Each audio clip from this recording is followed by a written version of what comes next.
Assalamualaikum warahmatullahi wabarakatuh. Hamdan syukronillah amma ba'd. Yang terhormat dosen pengampu mata kuliah Hukum Perbankan, serta teman-teman sekalian prodi Hukum semester 4 Universitas Nahdlatul Ulama Gorontalo. Di sini saya akan menjelaskan tentang produk-produk bank konvensional. Namun sebelum saya masuk ke penjelasan, sebagai umat yang beragama, adalah kita menyatakan puji syukur kepada Allah Subhanahu wa taala karena dengan izinnya lah kita dapat melaksanakan kuliah daring atau dalam jaringan meskipun dengan beberapa hambatan, utamanya dengan adanya COVID-19. Semoga kita tetap dalam lindungannya dan tetap sehat walafiat. Salam serta salam kita aturkan kepada junjungan kita Nabi besar Muhammad SAW. Insyaallah limpahan rahmatnya akan selalu tercurah kepada kita yang masih setia dengan ajaran agamanya. Amin.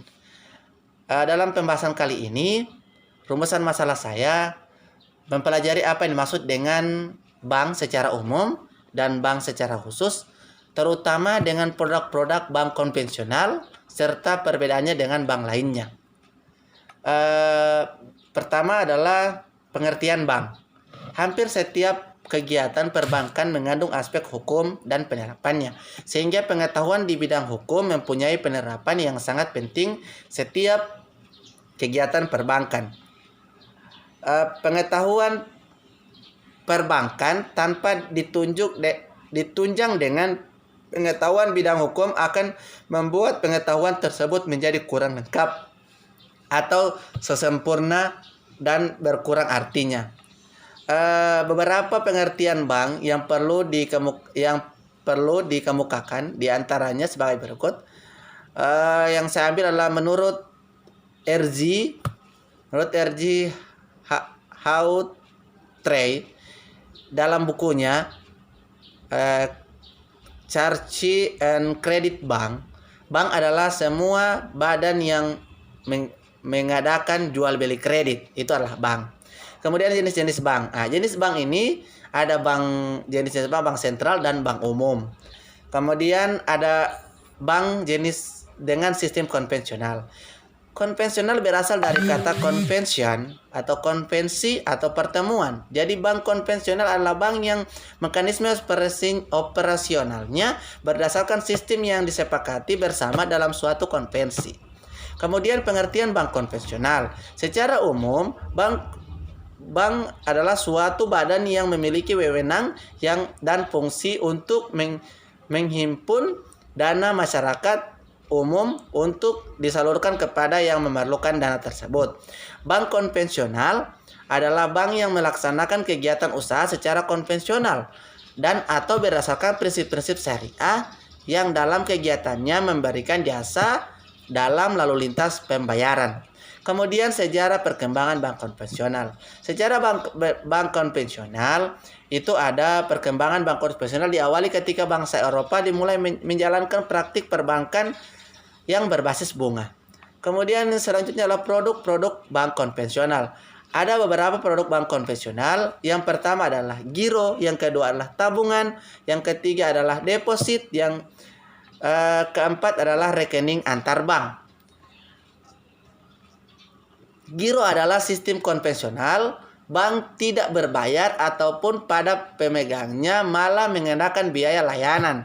Kemudian tabungan berbeda dengan giro. Tabungan relatif fleksibel, menyangkut beberapa dan kapan bisa ditarik oleh nasabah, itu tabungan. Kemudian deposit. Deposit jenis jasa perbankan ini dalam sistem bank konvensional akan memperoleh dua keuntungan. Jaminan pembayaran pokok ditambah hasil bunga yang tindakannya sudah ditetapkan sebelumnya. Kemudian deposit ada berapa? Deposit berjangka dan sertifikat deposit.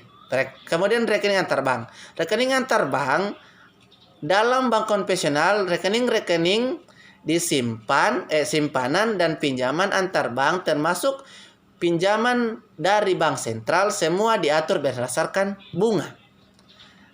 Itulah pemaparan saya. Kelebihan kekurangan bank konvensional. Kelebihan bank konvensional antara lain nasabah terbiasa dengan metode bunga dibandingkan metode hasil. Kemudian kekurangan bank konvensional salah satunya adalah dalam pandangan Islam sendiri sistem bank pada bank itu tidak boleh dilakukan alias diharamkan karena dari sistem bunga maka perekonomian akan terombang-ambing adanya. Macam-macam perbedaan syariah dan bank konvensional akad. Jenis contohnya keuntungan. Kalau bank syariah menggunakan pendekatan bagi hasil, tapi bank konvensional bunga yang diberikan kepada nasabah sebenarnya berasal dari keuntungan bank meminjamkan dana kepada nasabah lain dengan bunga yang lebih besar. Kemudian promosi bank syariah dengan menerapkan sistem cicilan dengan jumlah tetap berdasarkan keuntungan bank yang sudah disetujui antara pihak bank dan nasabah saat akad kredit. Selain itu konten promosi bank syariah juga harus disampaikan jelas, tidak ambigu dan transparan. Kalau bank konvensional punya banyak promosi untuk menarik nasabah seperti suku bunga yang fix, kemudian rate rendah untuk KPR, kemudian sebelum akhirnya memberikan suku bunga jenis floating rate. Ya, itulah pemaparan saya pada kesempatan kali ini. Apabila ada yang ingin bertanya, silakan. Saya batasi satu penanya satu pertanyaan karena kita dibatasi oleh waktu. Karena pada saat ini kita memiliki dua orang penyaji atau dua orang yang menampaikan makalahnya. Terima kasih. Sekian dari saya. Wallahu musta'an wallahu muwaffiq ila aqwamit thariq. Assalamualaikum warahmatullahi wabarakatuh.